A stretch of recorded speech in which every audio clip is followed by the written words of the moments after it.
بعد ما ضل بيا صبر حمدي. وضع بنتك ما عاجبني ابدا، وحالتها ابدا ما عجبتني. اعرف شو تريد تقول حمدي، اعرف كل الزين. البنية مرضت علينا وداوود ما تقدر تتزوجه وشغل ما تروح، احتمال طارديها من الشغل. اي بس يا تخاف تقول لي، طبعا تخاف تقول لي، بيا وجه تقول لي. وين؟ يوم بدي اروح للشركة.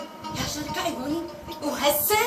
مو بدي اروح اشوف الشغل اللي صار بي يا يوم. يا شو عيني؟ ليش ما خابروش بالتليفون؟ مو خابروني قالوا لي تعالي شوف التحقيق.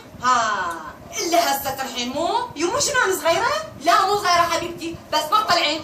يوم خبر محبوس ثاني. ما محبوسة بنتي، ما محبوسة، بس البنية إلها بيتها وشغلها وبس، والطلعات تجيب الدهايب والحجم ناقص. اشكرك ماما، بس هاي الطلعة مصيرة عليها يا يمه. قلت لك ما تطلعي. يوم قلت لك اطلع لازم اطلع. ما تطلعين. قلت لك اطلع. قلت لك ما تطلعين. يوم ارجوك افهميني. كلامي مرة واحدة أقولها يعني ما تطلعين ما تطلعين. قلت لك لازم اطلع.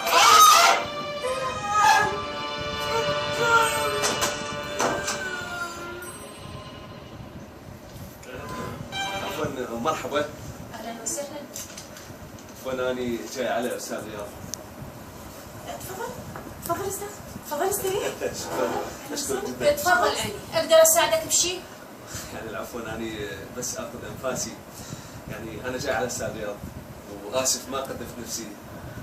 اني مهندس رائد. يا اهلا وسهلا. تفضل استاذ، تفضل استريح. حنان على كيفك نفسك حنان. ما يخالف تركيا اسف.